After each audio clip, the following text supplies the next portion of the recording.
반갑습니다. 유승현 목사라고 합니다. 거창하게 사실 해주셨는데 이게 이번에 국민일보에 기사가 그렇게 나와가지고 아마 그거 보고 지금 말씀하시는 것 같아서 되게 민망합니다.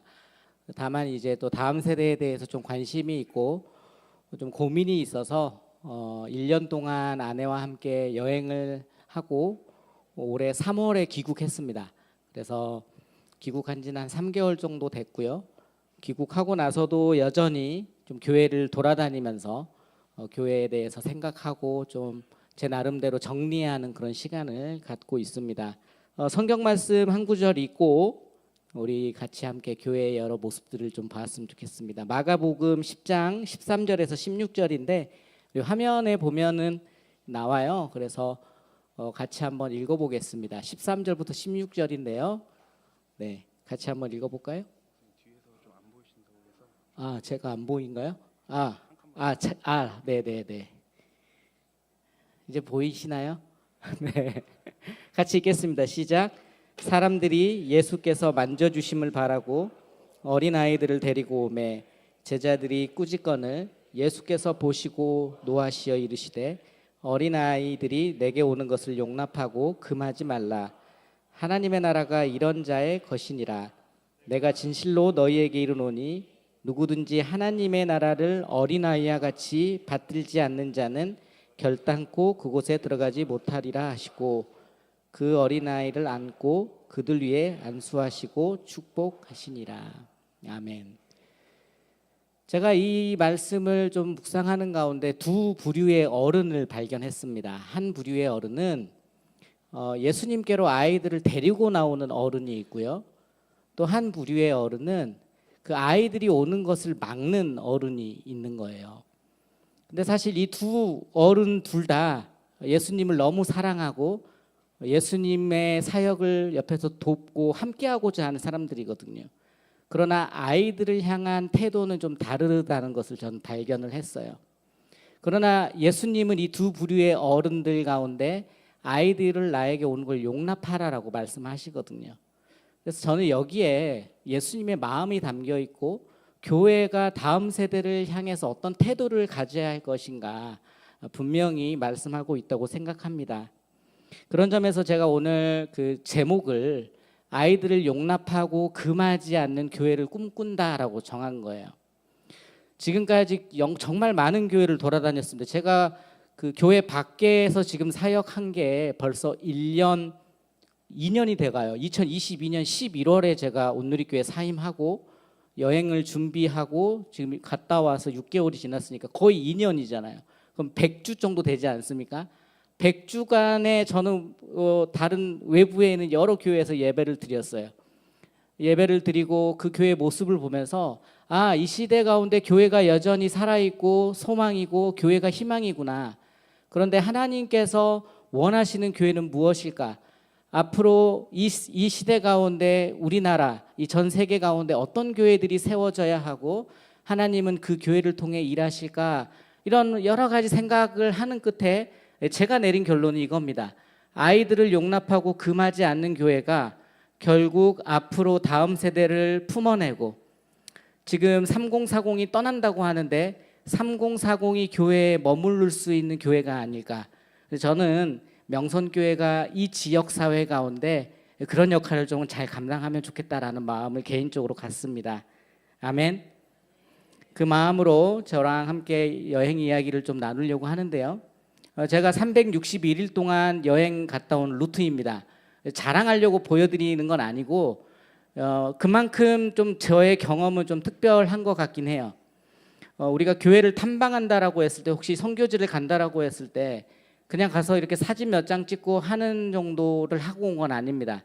저는 교회에 정식으로 요청을 해서 그 교회의 정식 목회자나 풀타임 사역자를 통해서 교회를 투어했고 예배를 참관했고 참관하면서 느꼈던 궁금증을 물어봤고 그 모든 것들의 과정을 담아서 유튜브에 이렇게 올리는 사역을 했습니다. 지금도 그 사역을 하고 있는 거예요. 그리고 교회 탐방의 1호 교회는 어디다? 명성교회다. 혹시 제가 올린 명성교회 편 영상을 보신 분이 있나요? 와, 많네요. 생각보다. 감사합니다. 인사드립니다. 왜냐하면 사실 저는 뭐 유명한 사람도 아니고 대단한 사람도 아니기 때문에 뭐 제 영상이 뭐 프로페셔널하지도 않아요. 영상을 단 한 번도 배워본 적이 없어요. 그리고 사람들이 물어봐요. 혹시 PD를 쓰느냐? 제가 다 노가다로 작업을 합니다. 그런데 명선교회가 그때 당시에 1,000회가 넘었어요. 올리자마자. 그래가지고 이 교회에서 되게 홍보를 많이 해주셨나 보다. 저는 그런 마음이 있었거든요. 그리고 구독자가 제가 여행 마칠 때까지 1,000명이 되지 않았습니다. 1년 4개월 동안 유튜브 활동을 했는데 그만큼 구독자가 늘지 않아요. 그런데 명성교회 편을 올리고 한 100명이 늘었던 걸로 제가 기억을 하거든요. 그래서 제 구독자의 초기 원년 멤버 가운데는 명성교회 성도님들이 많을 거다라는 마음이 있었는데 지금 보니까 정말 많은 분들이 보시긴 했네요. 감사합니다. 아직 안 하신 분들은 꼭 구독과 좋아요를 눌러주시면 좋겠습니다. 네, 제가 여행을 간 목적은 3가지의 목적입니다. 첫 번째는 미국 교회를 탐방하고 싶었습니다. 왜 미국 교회를 탐방하고 싶었냐면 우리가 이제 미국에 대한 어떤 부정적인 측면도 분명히 있지만 한국이 미국 교회의 영향을 굉장히 많이 받아왔고 우리가 미국 사회의 모습을 어느 정도 또 따라가는 모습도 있다고 보았기 때문에 미국 교회가 고민하는 부분이 우리가 고민하고 있는 부분이 아닐까라는 좀 생각이 있었고 제가 교회에서 2019년도에 미국 교회를 한번 보내주셨어요. 그때는 주일 예배를 간 게 아니고 평일날 방문이었습니다. 그리고 나서 정말 내가 여기 와가지고 주일에도 한번 보고 싶고 이 사역들이 어떻게 진행되는 것도 나 한번 보고 싶다. 그때 그 마음을 좀 품었던 것 같아요. 무려 6개월을 제가 미국에서 보냈습니다. 6개월 동안 미국 교회 탐방만 했어요. 그러니까 전체 여행 가운데 절반이 미국의 여정이었죠. 그만큼 미국 교회에 대해서 많이 보고 왔고 여러분들에게 소개하고 싶은 내용들이 많다는 거죠. 근데 오늘은 딱 6개밖에 나눌 수 없습니다. 네, 시간 관계상도 그렇고 어떤 제가 그 방문했던 것 중에서 인상적인 교회 6가지를 좀 뽑아서 왔고요. 여러분들과 함께 그 6개의 교회와 또 한국에서도 되게 많은 교회를 돌아다녔거든요. 한국에서의 6개의 교회, 총 12개의 교회를 여러분들과 함께 나누려고 하는 겁니다. 처음 서두에 말씀드렸잖아요. 아이들이 예수님께로 나아오는 것을 용납하는 그런 교회. 그러니까 제가 소개해드린 거는요, 여러분들에게 이렇게 하십시오라는 걸 전달하는 게 아니에요. 우리가 세워진 도시, 우리가 세워진 이 교회의 위치는 지역적으로나 환경적으로나 문화적으로나 너무 달라요. 그렇기 때문에 명선교회만의 교회학교, 명선교회만의 어떤 아이들을 위한 토양들이 만들어져야 되는 거지 다른 교회에서 이거 하니까 우리도 하겠습니다가 돼서는 안 된다는 거예요. 그래서 제가 소개하는 거는 모범 답안도 아니고 이걸 이렇게 하십시오도 아닙니다. 대신 이렇게 하는구나. 왜 이렇게 할까? 왜? why라고 하는 질문을 계속 가져보면 어느 정도 우리 교회도 무엇을 앞으로 해야 될지 어떠한 방향으로 나아가야 될지 내가 아이들을 어떻게 바라봐야 될지에 대해서 조금 더 한 번 더 생각해 볼 수 있지 않을까라는 생각이 들어요. 여러분 교회 안에 여기는 중고등부 예배실입니다. 청소년 중등부 예배실입니다. 중등부 예배실. 중등부 예배실 안에 있는 오락기입니다. 예.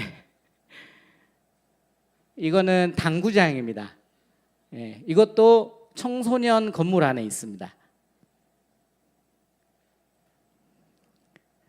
테마파크처럼 교회 학교 시설을 이렇게 꾸며 놓은 곳도 있고요. 이게 지금 붓 보이시나요? 이게 지금 붓이거든요. 그러니까 상징하는 게 있죠. 사도 요한이 반모섬에서 편지를 쓰지 않습니까? 아이들에게 어떤 이미지를 제공하고자 하는 노력의 흔적이 있다라고 생각해 주시면 좋을 것 같아요. 실내입니다. 교회 학교의 로비인데 로비를 그냥 두지 않고 아이들을 위한 놀이터로 꾸며놨어요. 실내에 있습니다. 실내.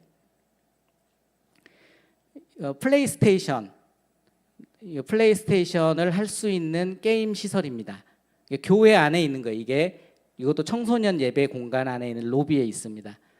이 교회의 청소년 건물의 로비입니다. 한 곳에서는 농구를 하고 있고 한 곳에서는 3 곱하기 3 이렇게 폴대로 되어 있는, 요즘 미국 청소년들이 정말 재미있게 하는 놀이가 있거든요. 그거 하고 있고, 옆에는 또 카페가 있죠. 그리고 한 곳에는 게임기와 오락기가 있습니다. 그래서 아이들이 이곳에 와서 놀고 시간을 보낼 수 있는 어떤 환경들. 제가 처음에 지금 이 모습들을 보여드리는 이유는요, 굉장히 한국 정서로 미국 교회의 어떤 이런 인프라나 시설들을 보면은 좀 비판적이고 부정적인 측면도 없지 않아 있습니다. 그러나 저는 질문을 해봤어요. 왜 과연 이런 데에 엄청난 투자를 교회에서 하는 걸까라는 걸 질문했을 때, 이렇게 할 수밖에 없는 또 다른 이유가 있지 않겠습니까? 근데 저도 이제 오랫동안 다음 세대 사역을 했지만, 지금 한국 교회가 다음 세대가 위기다, 아이들이 교회에 오지 않는다, 교회를 흥미를 잃는다라고 하는데, 우리가 우리 아이들 좀 되돌아봤으면 좋겠어요. 정말 우리 아이들 은혜 사모하고 예배가 기다려지고 너무 좋아가지고 아침에 하나님 제가 지금 예배 드리러 갑니다, 오늘 성령님 제가 예배 가운데 은혜 받고 싶습니다 하면서 예배당에 나오는 청소년들이 과연 얼마나 될까요? 우리가 한번 반문해 보자는 거예요.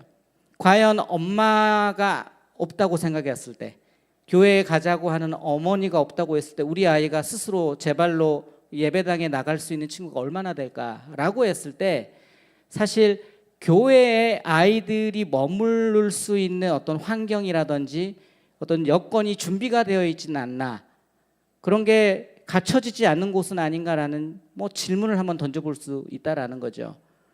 그래서 제가 좀 초반에 이런 게임기 같은 걸 좀 보여드렸는데, 이거는 되게 약한 것만 보여드린 거예요. 이것보다 더 어마어마한 것들이 있지만 괜히 또 정서적으로 마음이 어려우실까 봐 이런 걸 좀 빼고, 제가 이제 미국 교회에서 조금 우리가 배워야 할 부분에 있어서 이런 부분은 좀 인사이트가 있다라고 하는 부분을 여러분들에게 좀 소개해 드리도록 하겠습니다. 이 미국 교회를 볼 때 그 한 가지를 좀 더 생각하시면 좋겠어요. 그러니까 작은 건데, 이 디테일입니다. 아주 작은 건데 이 세심한 배려가 부모로 하여금 이 교회에 우리 아이를 맡길 수 있겠구나, 그런 마음, 믿음을 줄 수 있다라는 거예요. 그러니까 엄청난 대단한 거를 해야 교회가 부모님들에게 어떤 효과적인 어떤 우리 교회가 아이들이 이렇게 챙깁니다 보여줄 수 있을 것 같지만, 사실 그것보다도 아주 작은 배려지만 그 배려가 부모님들로 하여금 신뢰를 얻게 하는 부분도 있다. 그런 것들 좀 생각해 주시면 좋을 것 같아요. 자, 여기 새들백 교회입니다. 우리가 너무 잘 알죠. 새들백 교회는 미국의 서부 캘리포니아주 얼바인에 있습니다. 취약 아동부 건물을 여기는 이제 테마 예배당으로 해놨어요. 테마 예배당으로 해놨다는 말은 아이들이 관심 있어 하는 주제로 예배당을 꾸며 놓은 겁니다. 뭐 같으세요? 제가 2019년도에 갔을 때 이게 없었습니다. 제가 2019년도에 갔을 때는 여기에 어항이 있었습니다. 그리고 그 어항 속에는 정말 수많은 바다 생물들이 살아가고 있었거든요. 네, 2023년에 제가 방문하니까 그게 없어졌더라고요. 없어지고 이게 생겼어요. 디지털 수족관입니다. 디지털 수족관인데, 지금 보이는, 여러분 보시기에 오른쪽에 있는 그 모니터는요, 나만의 물고기를 만들어서 넣을 수 있어요. 그러면 나의 물고기가 화면에서 살아가는 거예요. 그러니까 아이들이 내 물고기를 만들어서 집어넣어 놓고요, 그 물고기가 자라나는 것을 볼 수 있겠죠. 예배당 안입니다. 예배당 안도 마찬가지로 아쿠아리움의 컨셉으로 되어 있습니다. 이게 지금 저학년 예배실입니다. 저학년들이 아쿠아리움을 좋아하기 때문에 아쿠아리움에 와서 디지털 수족관에서 물고기를 키우고, 또 그런 어떤 환경 속에서 예배 드릴 수 있도록 예배 공간을 꾸며 두었습니다. 이번엔 취약 아동부 건물로 갈게요. 이거는 고학년 건물입니다. 고학년 건물, 이거는 뭐 같으세요? 그러니까 여기서 말하기로 사파리 테마라고 하거든요. 근데 뭐 사파리처럼 되어 있는 건 아니지만 실제로 여기에서 파충류를 키웁니다, 교회에서. 그래서 여기에 왕도마뱀이 있어요. 지금 이게 보이시려나 모르겠어요. 이게 왕도마뱀이죠. 굉장히 큰 도마뱀이 여기 있고요. 이 교회 직원 가운데는 이거를 관리하고 사육하는 분이 있습니다. 이게 왜냐하면 굉장히 민감하고 죽어버릴 수 있잖아요. 그래서 이 관리가 필요하거든요. 그러니까 아이들이 와가지고 얼마나 자랐는지를 보는 거예요. 이 사파리 테마로 고학년들 예배실은 준비가 되어 있습니다. 청소년 시설 갈게요. 청소년 시설의 이름은 리파이너리입니다. 여러분, 재련소라는 거죠. 그러니까 청소년들을 말씀으로 단련시켜서 세상 열방으로 보내겠다라고 하는 철학이 건물에 담겨 있는 거예요. 진짜 건물을 재련소로 만들어놨어요. 창고처럼 되어 있죠. 근데 여러분, 이렇게 창고처럼 지으면은 건축비가 얼마 안 들까요? 많이 들까요? 많이 듭니다. 네. 오히려 이런 테마 건축물이 더 돈이 많이 들 수 있다고 하더라고요. 그럼에도 불구하고 교회가 왜 이런 선택을 했을까요? 보여지는 이미지와 너네들이 머무르는 장소, 공간 하나하나를 통해서 너희가 있는 이곳이 어떤 곳인지를 생각해 보라 라는 거겠죠. 아까 그 당구장 있었잖아요. 이 재련소의 로비 안에 당구장이 있는 겁니다. 여러분, 목사님께서 이렇게 네, 여기가 지금 그 재련소 안에 있는 공간입니다. 당구장도 있고 농구장도 있고 게임할 수 있는 곳도 있고 뭐 다양하게 아이들이 그 로비에서 시간을 보낼 수 있어요. 예배 전후로. 그러니까 우리는 예배당에 오면 아이들이 좀 삐죽삐죽 서먹서먹 뭐 할지 몰라서 핸드폰 보면서 가만히 앉아 있잖아요. 그러다가 이제 다 찬양 가겠습니다 하면 하고 일어나가지고 이제 찬양을 하기 시작하잖아요.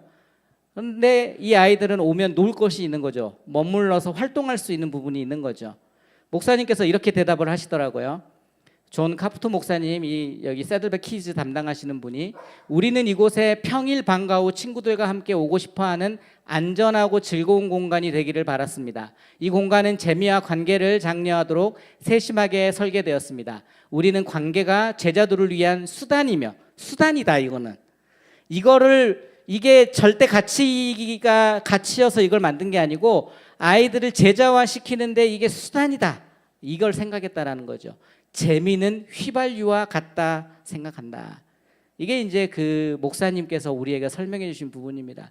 그래서 저는 새들백 교회 하면 제자 양육으로 굉장히 유명한 교회 아니겠습니까? 소그룹으로 유명하죠. 이 소그룹으로 유명한 교회에서 아이들을 소그룹 제자화시키는 이 과정 가운데 왜 이런 시설에 대한 투자를 했을까 질문을 던졌을 때 결국 이거는 하나의 도구이구나. 왜라고 했을 때 도구다. 이런 결론에 도달했습니다. 여러분, 이런 시설을 보면서 우리 교회를 제가 생각했을 때 우리가 그만큼 아이들에 대해서 고민을 하고 아이들에게 투자를 하고 있는 교회인가, 우리 한국 교회가. 뭐 요즘에 들어보면은 이제 미국 교회는 죽었다, 한국 교회가 희망이고 한국 교회가 뭐 이제 전 세계 기독교를 이끌어갈 것이다, 이렇게 뭐 외치는 분들이 있는데 저는 사실 퀘스천 마크거든요. 여러분, 10년 후에 우리 예장통합교단에서 우리 예장통합교단의 홈페이지에 가면은 이게 올라와 있습니다. 예장통합교세통계표에 가서 보시면 10년 뒤에 우리 예장통합교단이 어떻게 돼 있을까를 예측해 놨어요. 여러분, 10년 뒤에 어떻게 될 것 같으세요? 10년 뒤에 예장통합교단의 우리 교인 숫자가 얼마나 빠르게 가파르게 줄어 있을지 예장통합에서 교단 홈페이지에 그걸 자료를 오픈해 놨습니다. 여러분, 우리가 지금 굉장히 한국교회가 급속도로 성장했지만 지금 이런 고민을 하지 않고 시간을 어영부영 흘려보낸다고 한다면 저는 뭐 10년, 20년 뒤에 우리 한국교회가 지금보다 더 잘할 수 있을까? 이런 좀 생각을 갖는 거죠. 그러니까 위기의식을 갖는 거죠. 위기의식. 그러니까 그런 점에서 좀 이런 근본적인 왜라고 하는 질문을 가져야 된다고 생각합니다. 미취학 어린이 건물도 한번 볼까요? 미취학 어린이 건물은 아예 통유리로 돼 있더라고요. 그러니까 제가 이 유리를 보면요, 반대편에 유리가 보이는 거예요. 그 말이 무슨 말이죠? 건물 안을 외부에서 볼 수 있다라는 거예요.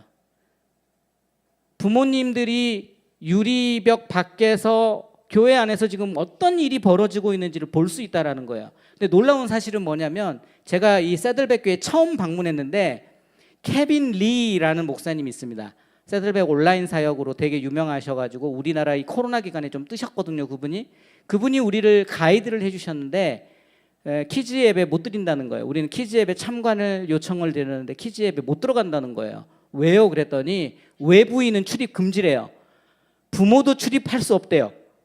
그래서 저희가 못 들어갔어요. 이 세들백 교회에서 유일하게 예배를 못 드렸습니다.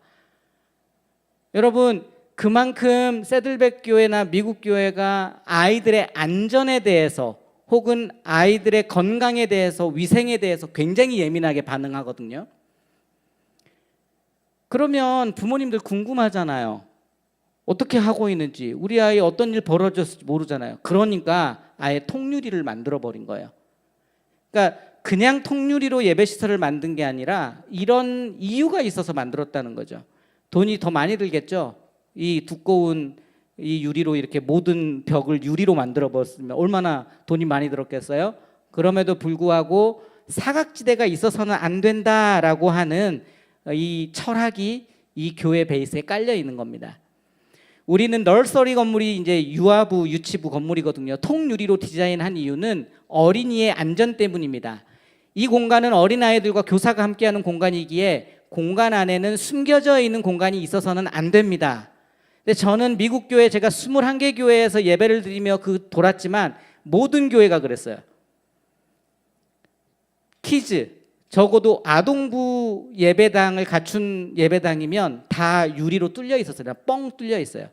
다 볼 수 있도록. 그러니까 범죄를 애초부터 우리는 막겠다라고 하는 취지가 여기에 들어있는 거죠. 화장실 갈 때요. 미취학 아이들이 화장실 갈 때 혼자 가면 안 됩니다. 선생님과 단둘이 가는 거 안 됩니다. 선생님 앞에서 기다려야 돼요. 화장실 문 앞에서. 그게 다 규정화되어 있어요. 그러니까 제가 아까 디테일을 이야기했던 게 부모님이 봤을 때 와, 이거 대단하네. 이 정도까지 한다고? 이렇게 느껴질 만큼 아주 철저하게 아이들의 안전에 있어서는 조심하고 대비를 하고 있더라고요. 그래서 사실 우리는 이런 것들을, 그러니까 이런 의도, 왜 이렇게까지 하는가, 그 질문에 대해서 한번 좀 고민을 해봐야 되지 않나라는 생각이 들어서 제가 이 세들백 교회를 여러분들에게 소개합니다. 안 넘어가네요. 네. 그 다음은 이제 중고등부 청소년부인데요. 세들백 교회 갔을 때 참 인상적이었던 게 여러분 보시기에 오른쪽에 있는 청중을 위한 설교 노트 그 오른쪽에 있는 게 뭐냐면 대예배 있잖아요. 우리 성인 예배 때 들어가면 주보처럼 나눠주는 거예요. 이게 설교 노트입니다.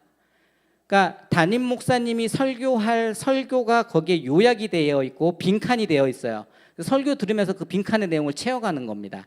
그리고 심지어 이게 바인더처럼 구멍이 다 뚫어져 있어서 바인더에다가 철을 내가지고 끼워 넣는 거예요. 그러면 52주가 모이면요 1년치 설교 노트가 완성되는 거예요. 그러니까 이 교회 성도들은 이걸 하고 있더라고요. 근데 어른만 하고 있는 게 아니고 왼쪽에 있는 게 청소년 예배, 고등부 예배에서 저희에게 준 설교 노트입니다. 예배당 들어갈 때.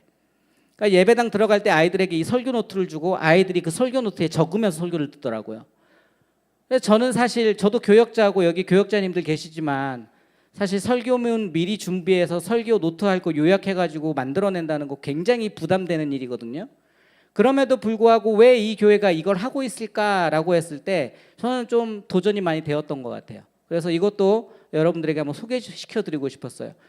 왜냐하면 아이들이 설교를 듣는다라고 했을 때 그 설교를 듣는 자세부터 뭔가 달라요. 왜냐하면 들어갈 때 이미 설교 노트와 펜을 쥐어주거든요. 그리고 이 교회는 놀라운 게 소그룹을 2번 합니다. 찬양 끝나고 바로 소그룹을 하더라고요. 그리고 설교를 듣고 예배 마치고 또 소그룹으로 가요. 소그룹을 2번 하는 이유도 있겠죠. 예. 여러분, 왜 우리 이 교회가 이렇게 하는가에 대해서 우리가 좀 생각을 해보자는 거죠. 두 번째 교회로 넘어가 보겠습니다. 크라이스트 펠로십 교회는 플로리다에 있습니다. 플로리다는 올랜도가 있죠. 뭐가 유명할까요? 테마파크가 유명합니다. 테마파크. 그래서 플로리다는 테마파크의 본고장이기 때문에 이 교회는 어린이 예배 시설을 테마파크로 만들어놨어요. 그래서 이 디자인이나 이런 것들이 설치 미술이라고 해야 되나? 그러니까 입체적으로 막 디자인을 해가지고 아이들의 시각적인 부분에 있어서 좀 도움을 주고 있었습니다. 근데 디자인이 그냥 한 건 아니었어요. 우리가 테마파크에 가면은 뭐 헐크도 있고 뭐 어떤 여러 가지 영화, 애니메이션 주제로 테마파크가 만들어져 있지 않습니까? 이 교회는 성경을 주제로 테마파크를 만들었어요. 의미를 담아냈다는 거예요. 여러분, 이건 요셉의 옷가게입니다. 예, 요셉이 색동옷을 입지 않습니까? 예, 요셉의 옷가게를 이렇게 만들어 놓은 거예요.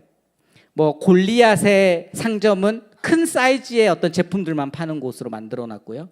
그래서 이 이미지만 봐도 그 성경에 나온 인물이 무엇을 했는지를 알 수 있도록 느헤미야 건축 설계소를 만들어 놨더라고요. 이 성경 인물이 무엇을 했는지를 이미지적으로 아이들이 보고 배워갈 수 있도록 해놓은 거예요. 이 교회에 아까 봤던 실내 놀이터가 있습니다. 플로리다는 남쪽에 있지 않습니까? 매우 더워요. 매우 덥기 때문에 야외 놀이터에서 아이들이 놀기가 쉽지 않습니다. 그렇기 때문에 교회는 지역사회의 필요를 알았어요. 아, 이 지역에 필요한 거는 실내 놀이터구나. 그래서 교회가 실내 놀이터를 만들어준 거예요. 실내 놀이터도 그냥 만들지 않았어요. 2층에서 1층으로 내려오는 미끄럼틀, 원형 미끄럼틀 같은 것도 설치가 되어 있고요. 제가 갔을 때 어떤 교회, 펜실베니아의 LCBC라고 하는 교회는 실제로 아이들이 오면 2층, 그러니까 지하에 예배당이 있는데 1층에서 원형 미끄럼틀로 떨어지면은 예배당으로 바로 들어갑니다. 그 미끄럼틀을 타고. 아이들이 얼마나 신나요. 엄마, 나 갈게 하고 그냥 슉 떨어지는 거예요. 그러니까 왜 아이들을 위해서 이런 것들을 만들었을까? 결국 그 지역의 필요도 채우면서 아이들이 즐거워할 수 있는 어떤 욕구들, 요소들을 충족시켜 가는 게 아닐까라는 생각이 듭니다. 이 교회에서 저는 인상적이었던 게 이 허터하우스였어요.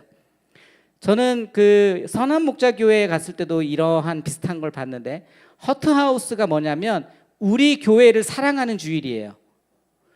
창립 기념 주일과는 조금 다릅니다. 우리 교회를 사랑해야 남을 그러니까 내 자신을, 내 몸을 먼저 사랑해야 내가 타인도 사랑할 수 있다라는 관점에서 이 훈련을 시키더라고요. 아이들에게도. 그래서 아이들에게도 이때는 그 저금통 있잖아요. 종이 저금통 접기 하는 거를 나눠줘 가지고 아이들이 그 동전을 모아와요. 그러면 이 동전 모아온 걸로 뭘 하느냐? 교회를 위해 사용합니다.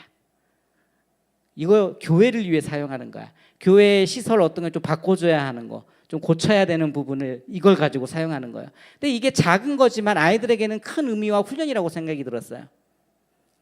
우리가 이런 훈련을 해야 되는 거 아닌가? 그러니까 왜 이 교회가 이걸 하는가 한번 생각해 보자는 거죠. 이렇게 우리 목사님께서, 트레이시라고 하는 목사님께서 이렇게 말씀하시더라고요.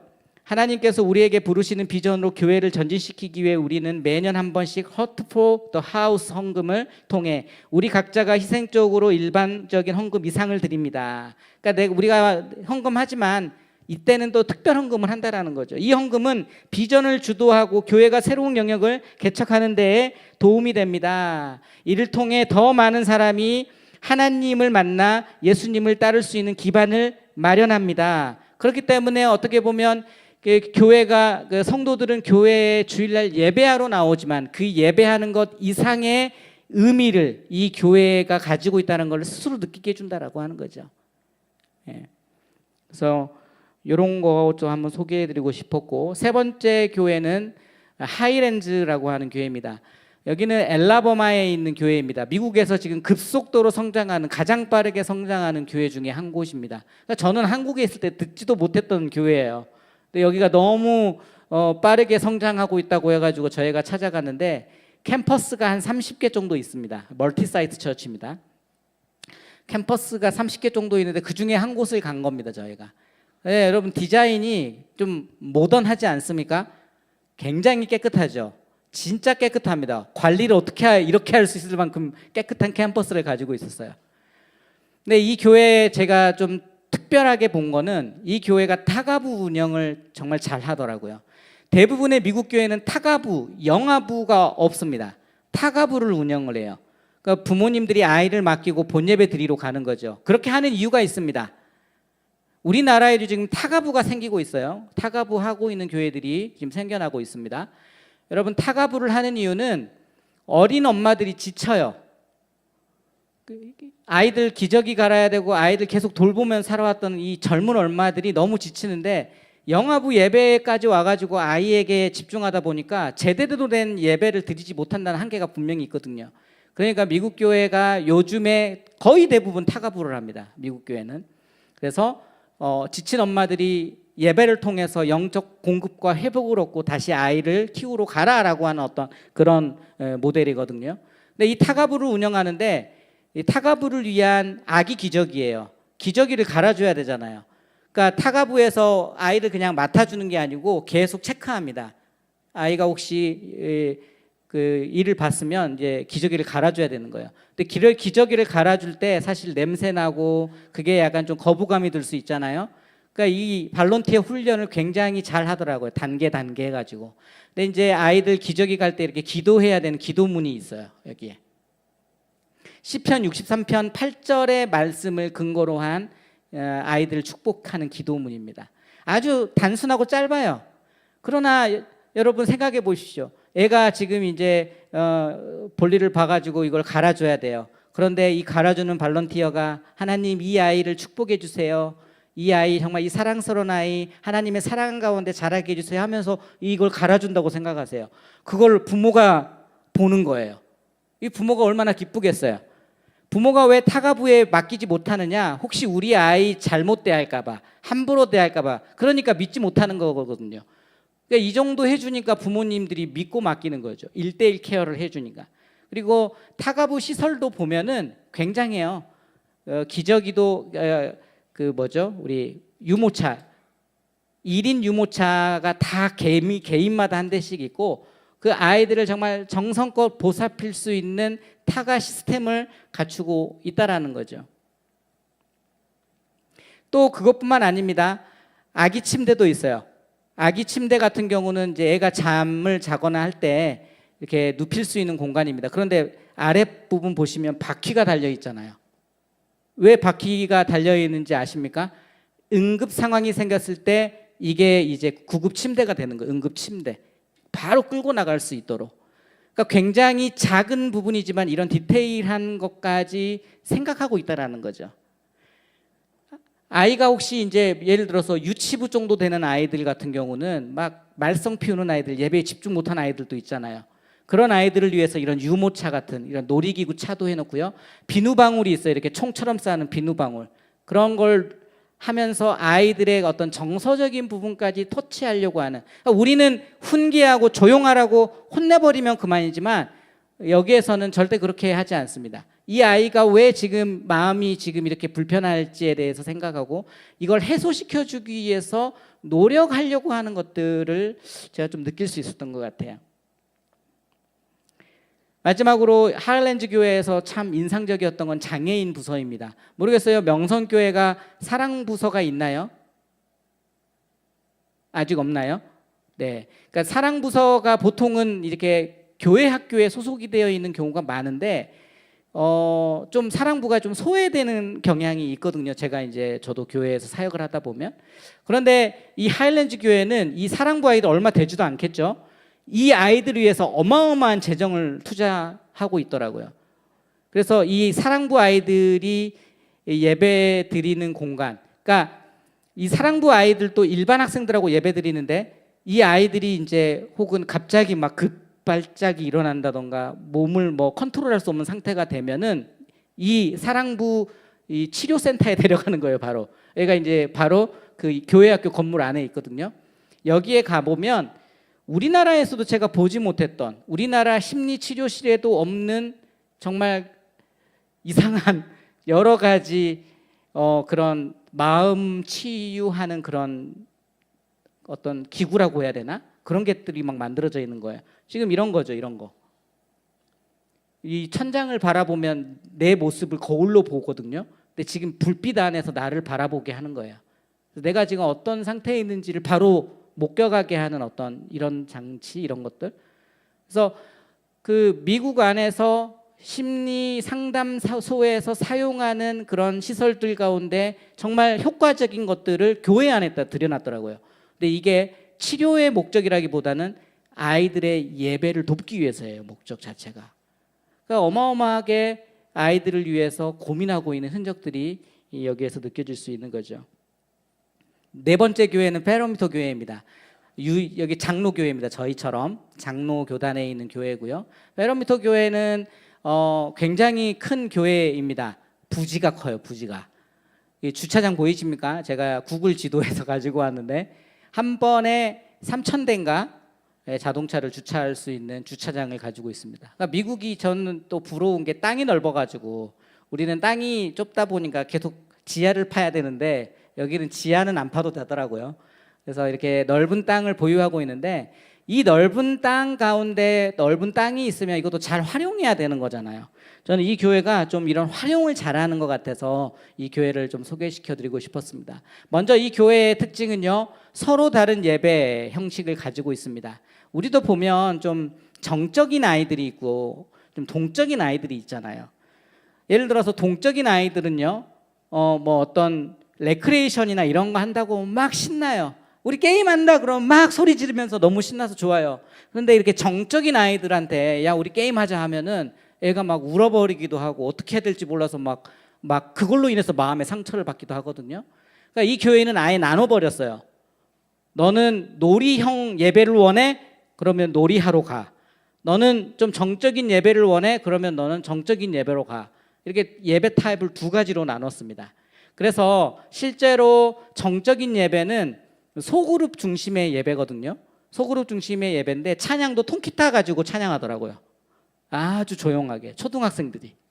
근데 그 아이들이 정말 거기에 찬양하면서 예배에 집중하는 걸 보고 제가 깜짝 놀랐어요. 그만큼 정적인 아이들에게는 이 예배가 아이들에게 필요한 거예요. 동적인 아이들은요 어느 정도냐면 이 위에가 그 우리 뮤지컬 어떤 뭐라고 할까요? 무대처럼 다 돼 있어요. 그래서 위에서 막 줄이 내려오고 막 다 할 수 있게 돼 있거든요. 그리고 아이들이 거기에 무대에 나와가지고 이제 게임을 하는 거예요. 근데 게임 스케일이 장난이 아닙니다. 궁금하시면 페로미토 교회는 제 유튜브 채널 들어가셔가지고 한번 보실 수 있어요. 지금 제가 소개하고 있는 교회들은 다 유튜브 채널에도 올라와 있는 겁니다. 네. 그래서 아이들이 정적인 아이들과 동적인 아이들의 어떤 성향을 좀 구별을 해서 그 아이들에게 맞는 예배 서비스를 제공하는 거죠. 우리는 획일화된 예배 안에서 너가 와서 이 예배에 맞춰라고 하는 게 좀 일반적이라고 한다면 이 교회는 그게 아니라 너희가 정말 원하는 예배 스타일을 너희가 선택해라. 두 개 다 드려도 된대요. 그럼 두 개 다 드리는 아이들도 실제로 있었습니다. 두 번째는 이 교회는 여름 캠프로 굉장히 유명한 교회입니다. 그러니까 공간이 넓다고 했잖아요. 그 넓은 공간을 활용해서 교회 안에 캠핑장을 만들어 놨습니다. 그래서 이 페로미토 교회에서 하는 캠프는요, 이 지역 사회에서도 굉장히 유명한 캠프로 자리매김했다고 하더라고요. 2달 동안 캠프가 진행되는데, 그러니까 한 8번, 8차에 걸쳐서 매주 이렇게 캠프가 진행이 돼요, 여름에. 근데 이게 연령별로 나누어서 5개로 분리가 돼서 진행이 됩니다. 그러니까 그 사이즈를 좀 이해하시겠죠. 교회 아이들만 오는 게 아니에요. 지역 사회 혹은 좀 떨어져 있는 곳에서도 이 캠프에 참여하기 위해서 몰려오는 겁니다. 여기에 가보면 이제 짚라인 타는 것도 있고 뭐 밧줄 타고 올라가는, 그러니까 우리가 생각하는 어떤 경험 중심의 캠핑장을 갖추고 있어요. 야외 수영장도 있고 야외 트랙도 있고 축구장도 있고 그 안에서 텐트 치면서 같이 캠핑하면서 시간을 보낼 수 있고, 그러니까 여러 가지 그런 프로그램들을 할 수 있는 시스템을 교회가 마련을 해둔 거죠. 제가 요즘 이제 한국 교회를 다니면서 쭉 보면 이런 거에 조금 열려 있는 교회들은요, 김포에 갔을 때 한 교회는 교회가 뒷산이 있더라고요. 그 뒷산을 사가지고 뒷산을 캠핑장으로 만들어놨어요. 캠핑을 할 수 있도록. 그러니까 가족들이 와서 토요일 날 거기서 캠핑을 하고 잠을 자고 예배 드리러 갑니다. 예를 들어서 이런 것들. 그러니까 이런 고민들을 하고 있는 교회들이 있는 거죠. 이 교회도 아마 그런 고민들이 있었지 않나라는 좀 생각이 드는 거예요. 5번째는 베이사이드 커뮤니티 처치입니다. 여기도 플로리다에 있는 교회입니다. 여기 교회가 제가 좀 인상적이었던 건 이거예요. 설교와 소그룹이 동시에 진행이 됩니다. 저는 이제 교회 사역을 하면서 한 가지 안타까웠던 싶었던 게 뭐냐면요. 과연 우리가 소그룹을 아이들에게 진행을 하는데 이 소그룹이 정말 제대로 진행이 되고 있는가라는 의문은 제가 교역자지만 늘 가지고 있어요. 왜냐하면 본당에서 드려지는 예배의 시간이 일정치가 않아요. 좀 길어질 때도 있고 좀 빨리 끝날 때도 있어요. 우리 어린이 예배도 마찬가지예요. 목사님이나 전도사님의 설교가 좀 길어질 때도 있고 좀 짧아질 때도 있어요. 근데 문제는 뭐냐면 예를 들어서 본당 어른 예배는 설교가 짧아서 빨리 끝났어요. 그런데 교회 학교 예배는 설교가 좀 길어지거나 어떤 순서가 있어서 이게 딜레이가 됐어요. 그러면 소그룹은 형식이 되는 겁니다. 출석 체크. 그렇죠? 그러니까 부모님들도 예배 중이면 기다려요. 소그룹을 하고 있으면 바쁘면 들어와 가지고 가야 된다고. 선생님 우리 가야 돼요. 그래 데려갑니다. 그러니까 이거는요 우리 한국만 그런 건 아닌 것 같아요. 어디나 다 그런 것 같아요. 그러니까 이 교회가 이런 고민을 한 거죠. 소그룹이 제대로 진행이 안 되는 것 같아요. 그러니까 이 교회는 설교 시간에 소그룹을 해버립니다. 그래서 지금 바닥에 앉아서 예배를 이렇게 드리는데 지금 아이들이 소그룹별로 앉아서 예배를 드리는 거예요. 설교가 3단계로 나눠지겠죠. 도입, 그다음 뭐 본론, 적용이 있겠죠. 그러니까 도입 부분 설교를 듣고 아이들이 소그룹으로 모여서 한 주간 어떻게 지냈니 하면서 이렇게 서로 나누는 거예요. 본론, 성경 이야기를 듣고 성경 이야기에 관련한 질문을 또 나누는 거예요. 마지막으로 적용점을 듣고 그럼 우리가 이제 한 주간 어떻게 살아갈지에 대해서 마지막으로 모이는 거예요. 그러니까 예배 중간에 설교 시간에 이 지금 소그룹이 진행이 되는 거죠. 그러니까 이 교회는 소그룹을 안 하고 가는 학생은 없겠죠. 그렇죠? 예배 중이니까 부모님들이 예배 시간에 막 들어와 가지고 애들을 빼가거나 그러지도 않겠죠. 예, 그런 효과가 있었습니다. 그리고 이제 왜 이렇게 하냐라고 질문했을 때 목사님은 이렇게 말씀하셨습니다. 아이들의 집중도가 너무 많이 떨어지는 걸 우리가 발견했다. 30분씩 아이들 한 번에 설교 듣게 하는 것보다는 설교 듣고 나누고 설교 듣고 나누고 설교 듣고 나누게 하는 게 오히려 아이들에게 효과적이라는 것을 발견했다라는 거죠. 그래서 아이들이 설교를 관람하는 게 아니고 그 설교 가운데 고민하고 나눌 수 있는 장을 마련하기 위해서 이렇게 했다라는 거죠. 그래서 저는 이게 좀 저에게는 굉장히 인사이트를 주었던 하나의 모습이었습니다. 우리는 아이들이 설교를 듣고 관련하여 질문할 수 있는 환경을 만들고자 합니다. 이를 통해서 자신이 배우고 있는 성경 말씀을 충분히 이해하기 원합니다. 이거 굉장히 중요하다고 봅니다. 두 번째는 학생 전용 카페가 있었어요. 우리나라에도 이렇게 하는 교회들이 제가 좀 돌아다녀 보니까 지금 있더라고요. 그러니까 어른들이 이용하는 카페 비용이 교회는 상대적으로 낮지만 그럼에도 불구하고 학생들에게는 비싸게 느껴질 수 있습니다. 그렇죠? 그래서 여기가 이제 청소년 예배 시설 입구인데 청소년 예배 시설 들어가는 입구에 학생 전용 카페가 있어요. 그래서 아이들이 여기에서 원하는 걸 사서 먹을 수 있고요. 교회 안에는 카페처럼 테이블이 되어 있습니다. 실제로 한 구석이. 그래서 거기에서 아이들이 커피를 마시고 담소를 나누면서 이야기를 할 수 있게끔 되어 있어요. 그러니까 뭐냐면 아이들이 교회에 왔어요. 그러면 아이들이 교회에 와서 놀 게 있어야 되겠죠. 놀 것이 있어야 되겠죠. 그리고 나서 먹을 게 있어야 되겠죠. 그러니까 저는 교회가 이 두 가지를 충족시켜 준다면 이 아이들이 세상에서 방황하면서 지금 얼마나 떠도는 인생들이 많습니까? 그곳 가운데서 세상의 것을 배우고 세상에 흡수가 돼가지고 살아가는데 오히려 교회에서 놀 곳과 먹을 것을 준다면 아이들이 교회에 머무르면서 교회의 선한 영향력을 받을 수 있지 않을까? 이런 생각을 했는데 실제로 지금 많은 교회들이 이런 것들을 하고 있어요. 예, 그렇죠, 정말 그렇습니다. 그래서 제가 갔을 때 한성교회 편 또 보시면 한성교회도 7층에 있는 그 공간을 아이들을 위한 먹을 걸 나눠주는 예를 들어 라면 자판기라든지 그런 거 있잖아요. 그런 거 다 설치해가지고 아이들이 그냥 교회 와가지고 교회 와서 과제하고 교회에 와서 공부할 수 있도록 어떤 환경을 제공해 주겠다라고 하는 거죠. 그래서 저는 충분히 이런 부분에 있어서도 우리가 고민을 해야 된다라고 생각합니다. 이 교회는 또 방과 후 프로그램을 잘 운영하고 있었어요. 특별히 지금 미국 사회가요. 여러분 굉장히 이게 자본주의 사회이기 때문에 이게 빈부의 격차가 엄청 심하고요. 또 이민자의 나라이기 때문에 이민자들이 건너와 가지고 보호받지 못한 아이들이 굉장히 많거든요. 그래서 미국이 가보면 생각보다 막 좀 위험하게 위협이 느껴지기도 해요. 특히 다운타운은 안 가려고 합니다, 사람들이. 여기 노숙자도 많고 마약 하신 분들도 막 해롱해롱 돌아다니고 뭐 총기 사고 막 발생하니까 막 그런 좀 위협도 느껴져요. 그러니까 이런 부분에 있어서 이런 것들을 교회가 도와야 한다. 지금 그래서 이 드림센터라고 하는, 그러니까 미국에 지금 이 드림센터가 160개 정도 있다고 해요. 이 드림센터는 어떤 이런 위기의 청소년들을 돕는 기관이거든요. 그러니까 이 기관들을 설립을 해가지고 이 아이들을 돕기 시작하고 있는 거죠.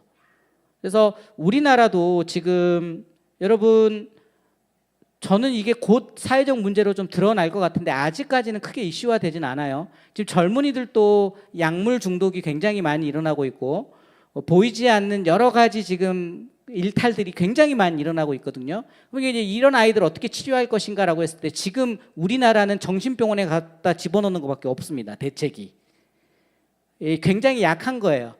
근데 제가 그 내가 매일 기쁘게인가 그때 한번 보니까 우리나라에서 유일하게 지금 이 사역을 시작한 목사님 한 분 계시더라고요. 청소년 마약 중독 사역.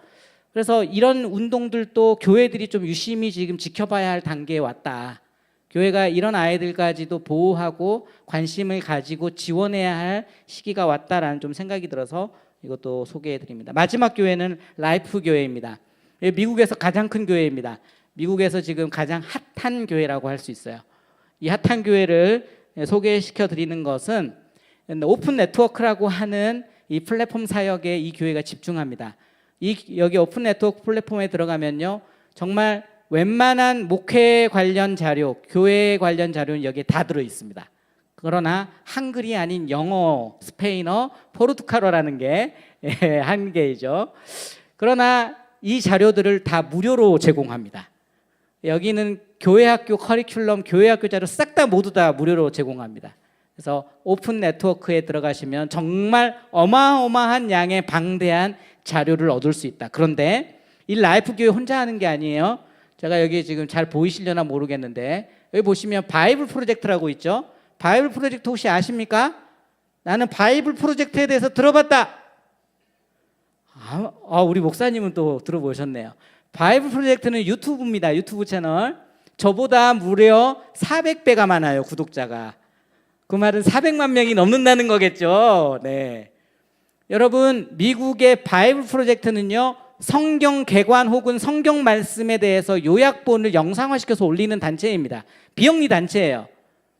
여기에 1년 동안 후원금, 기부금이 300억이 됩니다. 그러니까 미국 사람들이 어마어마하게 기부를 하는 거예요. 헌금을 하는 거예요. 이 비영리 단체 하나에. 여기도 참여하더라고요, 바이블 프로젝트. 여기 보면은 크라이스트 처치 오브 더 밸리, CCV라고 하는 교회가 또 여기 참여하고 있고요. 엘리베이션 교회, 그다음 뉴 스프링 교회, 그리고 아까 봤던 하일랜드 교회, 정말 많은 교회, 한 30개의 교회와 기관이 여기에 참여해 가지고 그들의 자료를 여기 다 올리는 거예요, 공짜로. 그러니까 여기에 영어를 좀 하신다고 하면 여기 들어가시면 정말 공짜로 많은 걸 받을 수 있습니다. 무슨 말이냐면 지금 빅데이터 시대 아닙니까? 미국 교회의 흐름을 제가 봤을 때 네트워크 시대인데 네트워킹이 활발하게 일어나고 있고 그 네트워킹된 어떤 에너지 가운데 빅데이터를 모아가는 모습들이 보이기 시작하는 거예요. 우리나라도 지금 이런 것들이 조금 시작이 됐어요. 그러나 저는 여전히 한계라고 생각합니다. 왜냐하면 우리가 너무 개교회주의가 너무 심해요. 여기 바로 옆에 있는 이웃교회하고 연합 못하잖아요. 그런데 저는 이 라이프 교회가 이런 부분에 있어서 내 것을 좀 양보하고 기득권을 좀 양보하고 모두를 포용해서 함께 하려고 하는 노력을 하고 있다는 점에서 이 교회의 어떤 이런 사역의 모습이 좀 어떻게 보면 부럽기도 하고 우리나라에도 이런 운동이 일어나야 되지 않나. 우리도 이제 그 퐁당이라고 하는 데가 있죠. CGN에서 만든 퐁당에 가면 퐁당도 무료로 지금 어마어마한 한글 자료를 올리고 있어요. 거기에도 어린이 자료들 되게 많이 있습니다. 여러분들이 좀 활용하실 수 있는 퐁당 그 퐁당. 예. 아무튼 우리나라에도 좀 이제 이런 것들이 좀 시작이 되어서, 그러니까 명선교회에서 활용하는 너무 좋은 자료들이 있잖아요. 근데 사실 여러분 이 자료들은 여기서만 쓰고 끝나는 자료예요. 저는 여기에서 지금 사용하는 정말 좋은 자료들이 한국 교회 안으로 흘러가면 너무 좋은 일 아니냐는 거예요. 근데 왜 우리는 지금 이건 안 되고 있나에 대한 질문을 던지는 거예요. 예. 그러니까 우리가 가지고 있는 장점들이 한데 한데 어우러져서 모인다면 어마어마할걸요. 한국 교회가 가지고 있는 이 시너지라고 하는 게. 저는 라이프 교회가 이걸 하고 있다라는 부분을 여러분들에게 소개해 드립니다. 유버전 앱이라고 있어요. 성경이라고, 우리나라는 성경 앱이죠. 이거는 이제 전 세계에서 가장 많이 다운로드된 기독교 어플입니다. 놀라지 마세요. 6억 명이 사용합니다. 전 세계에서. 이걸 라이프 교회에서 만들었어요. 라이프 교회에 저희가 실제로 저와 아내가 교회도 탐방했고 이 오픈 플랫폼을 하는 유버전 이 처치스 운동 본부도 갔습니다. 근데 여러분 거기에 근무하는 사람이 몇 명이냐면요, 600명입니다.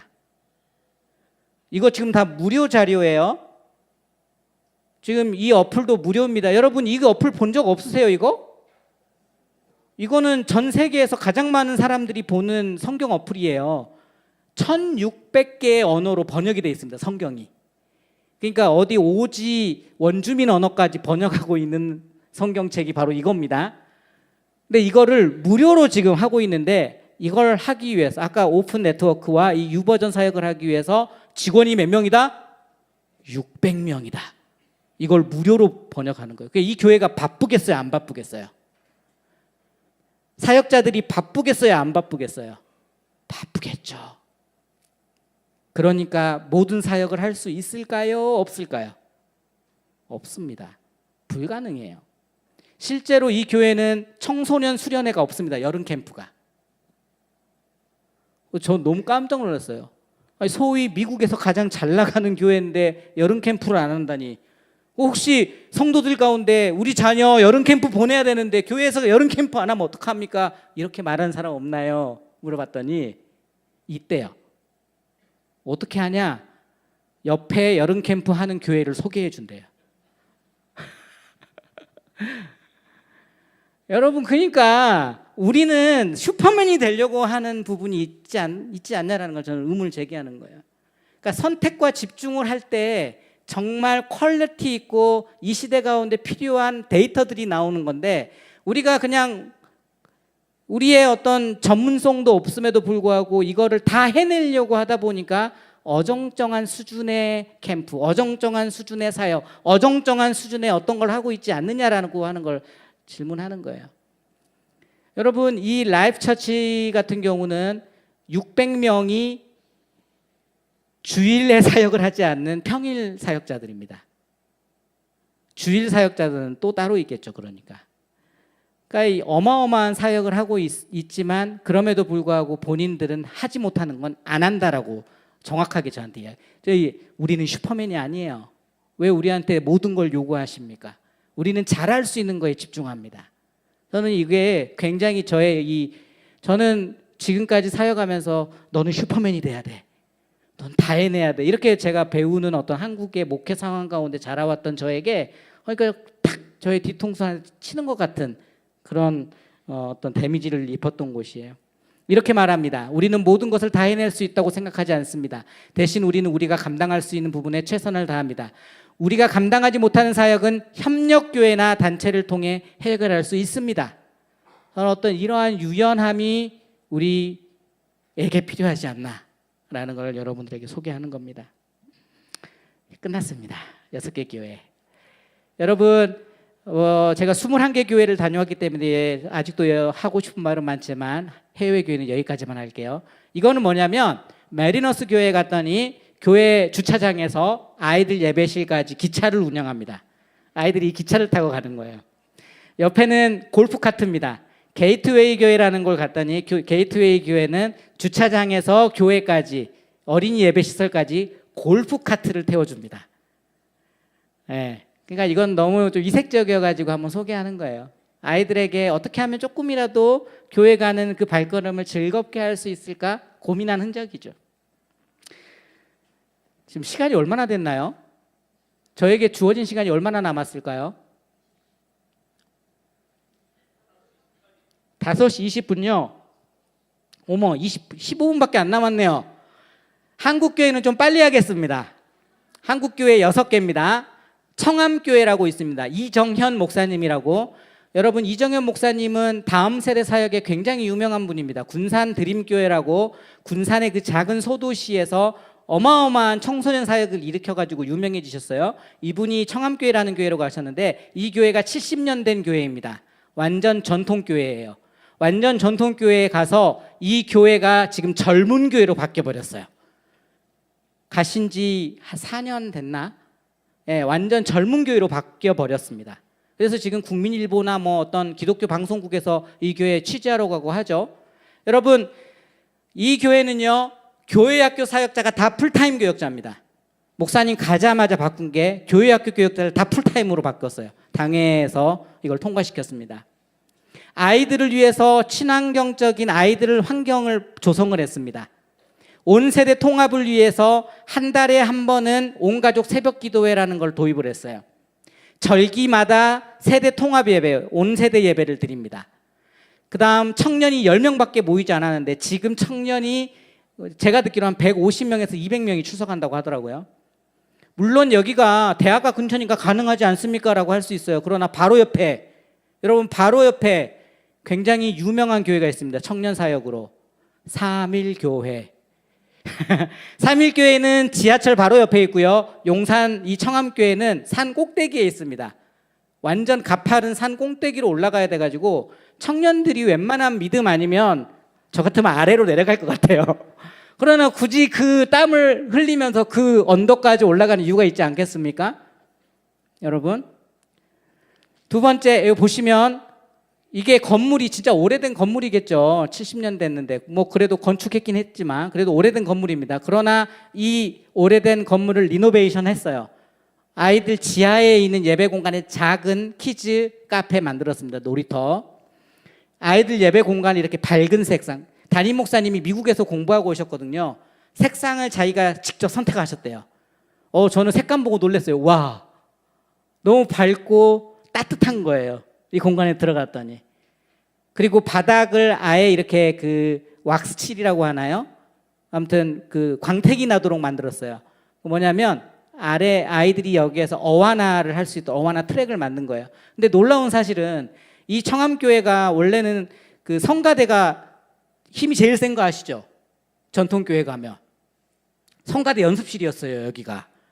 목사님이 오셔서 젊은 교회로 바뀌니까 성가대원들이 이 자리를 쓰라고 내렸대요. 자기들이 빠지고. 놀라운 일 아닙니까? 그러니까 여러분, 도전과 비전을 제시하는 것 가운데 역사들은 분명히 일어날 수 있다는 걸 저는 여러분들에게 좀 보여드리고 싶은 거예요. 이정현 목사님과 인터뷰했을 때 목사님 저에게 이렇게 말씀하셨어요. 자기가 배웠어요. 교육은 결국 투자인데 그거는 사역자 투자다. 여러분, 우리 사역자님들에게 좀 위로해 주시고 격려해 주시고 여러분 더 많은 지원해 주셔야 됩니다. 사역자님들이 여러분들에게 그런 말 못해요. 저는 교회 밖에 있으니까 말씀드리는 거예요. 사역자님들의 처우와 사역자님들의 쉼, 안식을 지금보다 높이지 않으면요, 여러분 10년 뒤에 한국교회에 지금보다 더 좋은 사역자 없을 겁니다. 지금 믿음 좋은 청년들에게 너 정말 너는 하나님께서 부르시는 사람 같아라고 해가지고 권면하면요, 청년들이 이렇게 말해요. 저는 믿음 좋은 장로할게요. 여러분, 구조가 그렇게 만들어가고 있다니까요. 정말 신앙 좋고 믿음 좋고 비전을 품은 다음 세대가 목회 현장에 들어가지 않으려고 하는 이유가 무엇입니까? 구조적인 부분에 있어서 저는 오히려 그분들을 더 격려하고 위로하고, 그래서 제가 이 일을 하고 있는 거일 수도 있겠어요. 저 이번에 지금 아직 올리지 않았는데 이 다음 교회가 그런 교회입니다.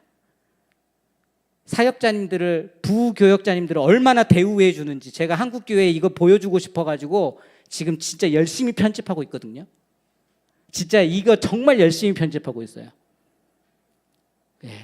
여러분, 목회자님들, 여러분들이 더 힘을 낼 수 있도록 도와주셔야 됩니다. 왜냐하면 사역자 투자 역시 굉장히 중요하기 때문에 그래요. 타가부를 이 교회에서 운영하기 시작했어요. 아까 이야기 제가 설명했죠. 이정현 목사님도 미국에서 공부하고 오셨기 때문에 저랑 동일한 관점에서 이걸 고민하지 않았을까. 여기도 영아부가 있었지만 영아부를 없애고 타가부를 운영하고 있습니다. 청암교회 편 영상 가시면 맨 뒤편에 여기 부장 선생님이 인터뷰하는 게 나와요. 그 인터뷰 들어보시면 어느 정도 이해가 되실 거예요. 넘어가겠습니다. 주한장로교회입니다. 주한장로교 인천에 있죠. 주한장로교회는 코로나 기간 동안에 이 교회 다음 세대 건물을 리노베이션 했습니다. 리모델링 했어요. 수십억을 들여가지고. 저는 여러분 대형 교회가 돈이 있으니까 그렇게 하지 않냐라고 하지만 저도 초대형 교회에 있었습니다. 여러분 초대형 교회가 그렇게 부자인 건 아닙니다. 굉장히 가난해요. 그만큼 사역을 많이 해요. 그래서 여유가 없어요. 그러니까 초대형 교회가 어떤 건축을 한다는 것도 여러분 당회 안에서 얼마나 치열함이 있겠어요. 그럼에도 불구하고 다음 세대 중요하니까 우리 이거 하겠다라고 간 거거든요. 저는 이걸 높게 사는 거예요. 먼저 여러분들에게 소개하고 싶은 거는 부서 지정 선교지입니다. 주한장로교회는 매달 한 번씩 선교사님들을 위해서 기도해요. 부서 안에서. 이거는 영아부부터 중고등부까지입니다. 그래서 부서 지정 선교사님들이 매년 있대요. 매년 바뀐대요. 그래서 이 선교사님들을 위해서 기도하고 이 선교사님들을 위해서 헌금을 합니다. 아이들이. 그리고 이 헌금을 실제로 선교사님이 오시잖아요. 한국에 한 번씩 오시잖아요. 그러면 아이들 만나러 오면 그때 전달을 하는 거예요. 그러니까 저는 뭐냐면 우리가 선교를 강조하고 선교 훈련 중요하다고 하는데 이거야말로 정말 진짜 좋은 선교 훈련 아닌가요? 아이들이 그 자기들이 모은 돈으로 선교 헌금을 하고 그걸 선교사님한테 직접 전달해 드리는 과정이 부서 안에서 일어나고 있는 거죠. 위기를 기회로 코로나 얼마나 위기였습니까? 그래서 주한장로교회가 건물도 으리으리하잖아요. 보기만 해도. 그럼에도 불구하고 이 내부 안에 있는 어린이 시설을 다 바꿨습니다. 다 바꿨어요. 근데 저는 이 건물 자체를 평가하고 싶은 건 아니에요. 저는 이 도전하는 자세에 대해 이야기하는 거예요. 코로나 때 누구나 어려웠습니다. 코로나 때 누구나 어려웠고 누구나 다 예산 줄이고 사역을 줄이는 기간이었어요. 그러나 이 교회가 과감한 결단한 거죠. 아이들을 위해서. 예배 쉬니까, 예배 온라인 예배니까 우리는 여기에서 예배당을 바꿔버립시다. 그래서 지금 그 바뀐 예배당에서 예배 드리고 있는 거죠. 이번에는 선한목자교회입니다. 아까 제가 이야기했죠. 교회 사랑주일. 이 선한목자교회가 교회 사랑주일을 하더라고요. 유기성 목사님께서 섬기는 교회. 매년 합니다.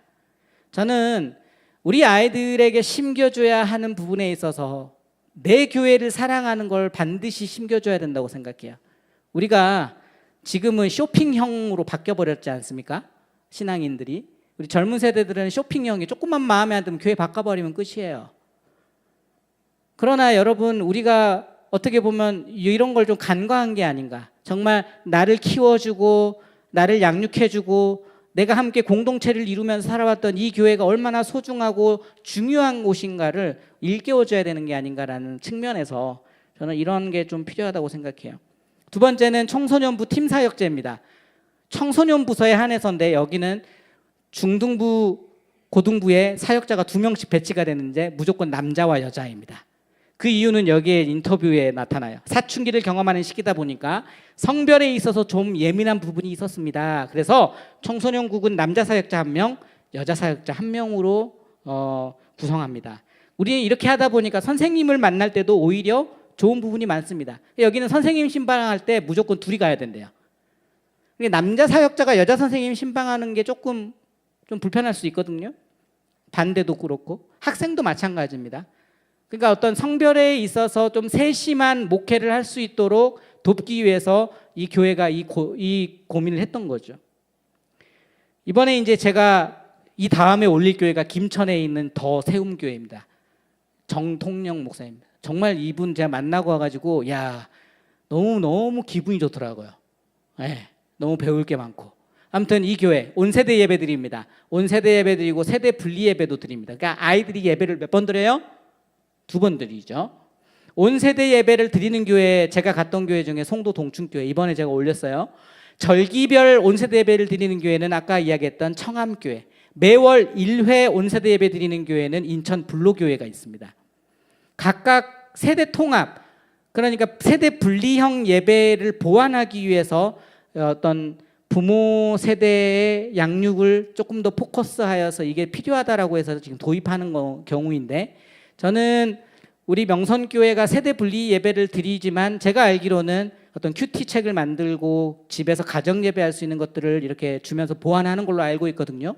그런 일환에서 온 세대에 대한 어떤 관심이 있다고 저는 생각을 해요. 예. 그럼에도 불구하고 지금 온 세대 예배로 이렇게 전환해서 가려고 하는 시도들도 있다라는 걸 여러분들에게 좀 소개합니다. 이 교회는 로테이션 시스템을 운영합니다. 성도가 350명이에요. 어른 성도는 한 200명 되겠죠. 200명 중에 찬양팀이 50명입니다. 예? 찬양팀이 50명요? 그게 아니고 로테이션으로 하는 거예요. 이해가 되시나요? 매주 찬양팀이 쓰는 게 아니고 로테이션 제로 해서 서기 때문에 찬양팀 인원이 많은 겁니다. 교사도 로테이션제를 도입하려고 해요. 미국 교회가 로테이션 시스템입니다. 예를 들면 이거예요. 교사 신청받을 때 나는 매주 섬길지, 2주에 한 번 섬길지, 한 달에 한 번 섬길지를 체크하게 돼 있습니다. 미국 교회는. 왜냐하면 교사가 거기에 너무 번아웃 될 수 있다는 거예요. 너무 거기에만 치중하면 번아웃이 될 수도 있고, 가정 안에서의 어려움이 생길 수 있고, 여러 가지 그런 일들이 벌어질 수 있기 때문에 우리는 교사들의 어떤 가지고 가중되어 있는 걸 좀 나눈다라는 측면에서 이런 것들을 고민하고 계시더라고요.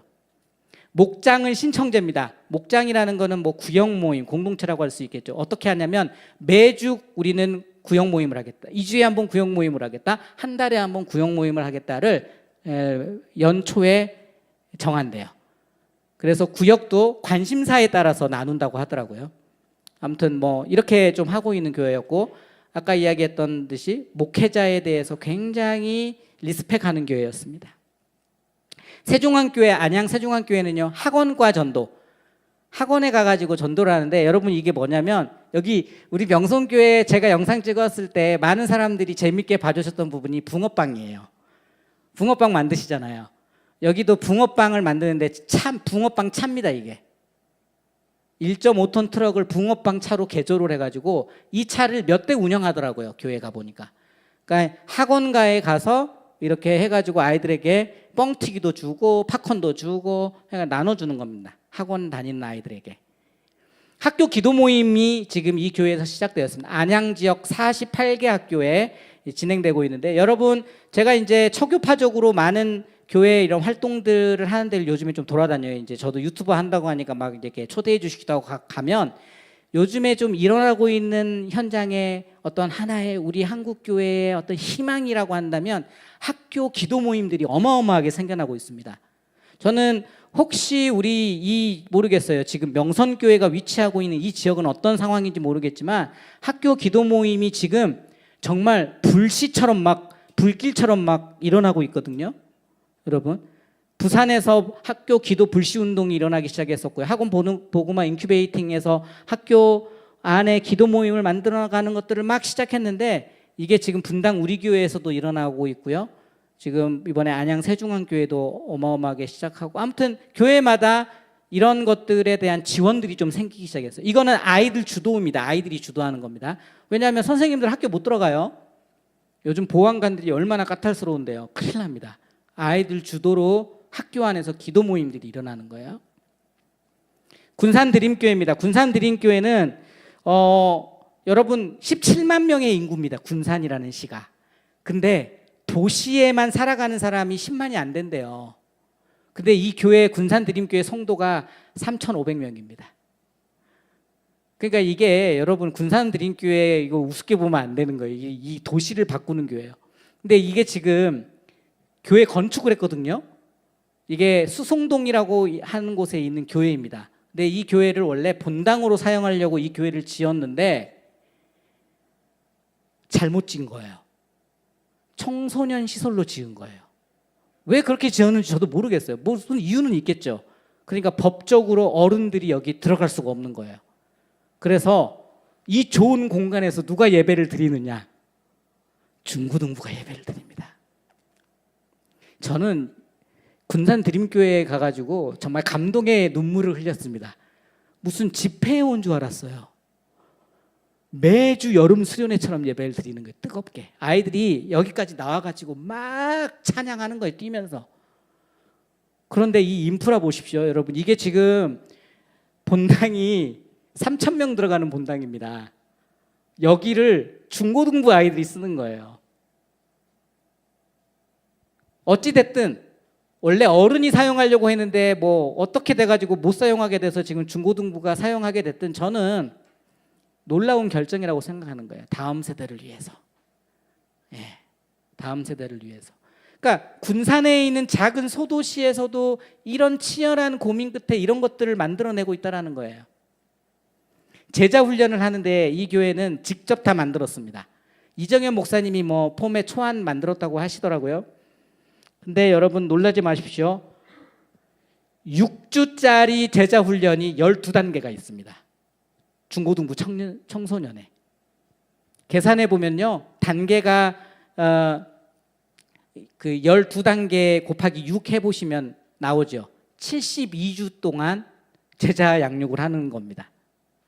그러니까 여기는 제자 양육을 어마어마하게 하는 거예요. 중고등학생들이 500명 모입니다. 이 교회 중고등학생. 그러니까 군산 지역에 있는 청소년들은 다 이 교회 다닌다고 생각하면 될 거예요. 예. 그 정도로 교회에서 양육과 이런 것들을 많이 하거든요.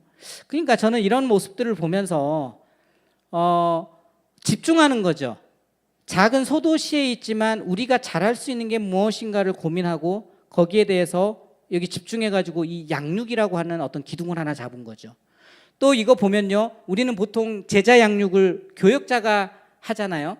근데 이 교회는 특이한 게 교역자가 교사를 양육하고요. 교사가 학생을 양육합니다. 제자 훈련 이렇게 돼 있어요. 그러니까 그렇게 되면 제자 훈련이 좀 소그룹화 될 수 있겠죠. 그렇죠? 선생님들도 아이들과 밀접하게 좀 관계를 하고, 그러니까 우리가 너무 많은 사람을 어떻게 제자 훈련할까를 고민하기 이전에 이런 치열한 고민 속에서 대안들이 좀 마련하는 것들을 좀 볼 수 있었지 않나라는 생각이 들어요. 이상입니다. 긴 어떤 강의였지만 잘 들어주셔서 감사합니다. 여러분, 제가 이제 서두에 말씀드렸듯이 교회가 희망입니다. 교회가 여전히 소망이고요. 제가 쭉 다녀보면서 저는 이제 질문을 가지고 시작했지만 하나님께서 저에게 알려주신 건 이 시대 가운데 교회가 소망인데 우리가 하나님의 소망 되신 교회로 이 삶을 살아내는 게 중요하지 않나라는 좀 생각이 들고 그 일로 여러분들이 부르심을 입었다는 생각이 드는 거예요. 그래서 제가 여러분들을 정말 응원하고 여러분들을 축복하고 이 명선교회가 다음 세대에 정말 애를 쓰기 때문에 어떻게 보면 이런 자리도 계속 마련해가지고 고민하고 치열한 도전을 해 나가는 게 아닐까라는 생각이 들고요. 그런 점에서 여러분들이 이 교회로 잘 살아내시고 이 희망되는 교회를 통해서 다음 세대를 잘 양육해 주셨으면 좋겠습니다. 마지막으로 제가 하는 사역만 좀 소개하고 저는 내려가겠습니다. 저는 그 유목민 이야기라고 하는 유튜브 채널을 지금 운영하고 있고 이 채널을 통해서 벌써 174만 9천 원을 벌었습니다. 수익이 난 지 한 4개월 됐어요. 그러니까 한 달에 한 30에서 40만 원 정도 제가 지금 수익을 얻고 있는데 여러분, 저는 이 수익을 1원도 사용하지 않습니다. 지금 잘 모으고 있어요. 그래서 한 1,000만 원 정도 모이면 그때 정말 의미 있는 재생산하는 일에 이걸 사용하려고 합니다. 그리고 제가 언제까지 이 유튜브 사역을 할지는 모르겠어요. 저도 먹고 살아야 되고 저도 목사라고 있는 사명이 있고 언제까지 교회 밖에서 이걸 할 수는 없지 않습니까? 그러나 하나님께서 저에게 기회를 주시고 여건을 주시는 한도 내에서는 최선을 다해서 가능한 해보려고는 합니다. 그런데 좀 많이 도와주셨으면 좋겠어요. 예. 여러분들이 좀 이 영상들을 통해서 이대로 해야 된다는 게 아니에요. 여러분 오해하시면 안 돼요. 그 교회가 가지고 있는 상황과 환경을 무시할 수 없는 거거든요. 그 위치와 우리가 생긴 배경을 무시할 수 없는 거거든요. 그러나 우리는 새로운 인사이트를 얻을 수 있고 도전을 얻을 수 있는 거거든요. 그래서 여러분들이 이 유목민 이야기에 많이 관심을 가져주시고 구독해 주시고 혹시 주위에 우리 사역자님들, 목회자님들이 있다면 더 많이 공유도 해주시고 홍보해 주시고 작은 교회들도 좀 더 건강한 교회로 세워지고 힘 있는 교회로 세워지고 또 큰 교회들도 지금보다 더 건강하게 자기들을 갱신하며 나아갈 수 있도록 좀 도움을 주는 그런 사역을 위해서 제 사역이 좀 쓰임 받았으면 좋겠습니다. 여러분 도와주실 수 있나요? 네, 여러분들 함께 해주시고 응원해 주시면 감사하겠습니다. 그럼 제가 기도하고 마치겠습니다. 사랑의 하나님 감사합니다. 오늘 명선교회에 이렇게 와서 우리 선생님들을 만나 제가 방문했던 교회들을 함께 나누었습니다. 하나님, 우리 인간의 생각으로 정답이 어디 있겠습니까? 하나님께서 인도하시고 하나님께서 세우신 일에 우리는 순종하며 나아갈 뿐입니다. 하지만 하나님께서 우리에게 보여주시고 우리에게 주신 지혜를 우리는 쉽게 생각해서는 안 됩니다. 하나님, 우리 안에 있는 경험과 지혜들 그리고 하나님께서 보여주시는 것들을 잘 활용하여서 이 정말 명성교회에 꼭 필요한, 명성교회가 다음 세대를 세우며 나가는데 꼭 필요한 것들을 잘 실행해 나갈 수 있도록 우리 선생님들 세임 주시고 붙잡아 주시고 힘과 능력을 더하여 주시옵소서. 그렇게 행하실 주님을 찬양하며 살아계신 예수님 이름으로 기도합니다. 아멘. 감사합니다.